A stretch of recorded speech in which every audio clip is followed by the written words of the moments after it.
भारताचे एक सार्वभौम समाजवादी धर्मनिरपेक्ष लोकशाही गणराज्य घडवण्याचा व त्याच्या सर्व नागरिकास सामाजिक आर्थिक व राजनैतिक न्याय विचार अभिव्यक्ती विश्वास श्रद्धा व उपासना यांचे स्वातंत्र्य दर्जाची व संधीची समानता निश्चितपणे प्राप्त करून देण्याचा आणि त्या सर्वांमध्ये व्यक्तीची प्रतिष्ठा व राष्ट्राची एकता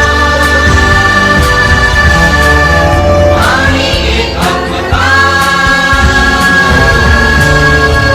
यांचे आश्वासन देणारी बंधुता प्रवर्धित करण्याचा